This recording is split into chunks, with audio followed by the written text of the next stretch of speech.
Richard Bach, Jonathan Livingstone, le goéland. C'était le matin et l'or d'un soleil tout neuf tremblait sur les rides d'une mer paisible.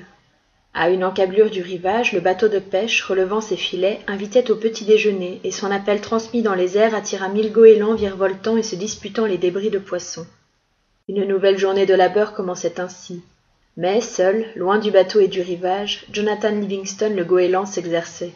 À une trentaine de mètres d'altitude, il abaissait ses pattes palmées, relevait son bec et s'efforçait douloureusement d'imprimer à ses ailes une plus forte cambrure. Cette cambrure freinait son vol. Il se sentait ralentir jusqu'à ce que, sur sa tête, le vent ne fût plus qu'un léger souffle et que là, en bas, sous lui, s'immobilise l'océan.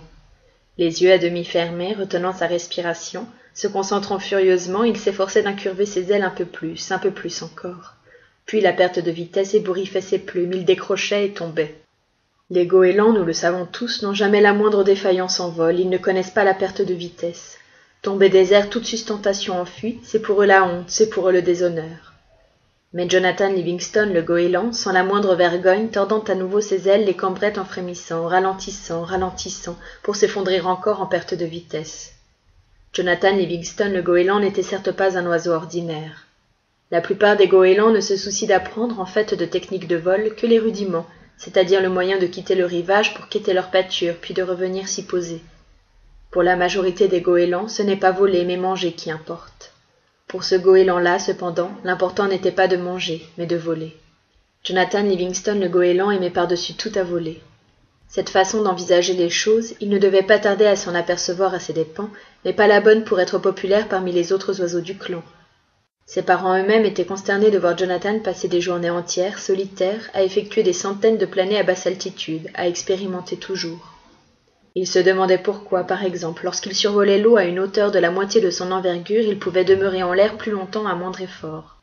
Ces planées ne se terminaient pas par l'habituel éclaboussement que provoque sur la mer l'impact des pattes abaissées, mais par un long sillage plat lorsqu'il touchait la surface, pattes escamotées. Quand il se mit au milieu de la plage à atterrir sur le ventre, puis à mesurer à pas compter la longueur de sa glissade sur le sable, ses parents furent vraiment plongés dans une véritable consternation.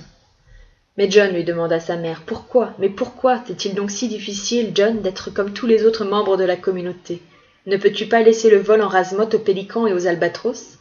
Pourquoi ne manges-tu pas? Fiston, tu n'as plus que la plume et les os.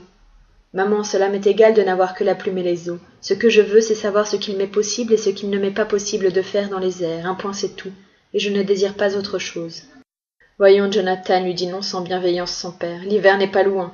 Les bateaux vont se faire rares et les poissons de surface gagner les profondeurs. Si étudier est pour toi un tel besoin, alors étudie tout ce qui concerne notre nourriture et les façons de se la procurer. Ces questions d'aérodynamique, c'est très beau, mais nous ne vivons pas de vol plané. N'oublie jamais que la seule raison du vol, c'est de trouver à manger. Jonathan, obéissant, acquiesça.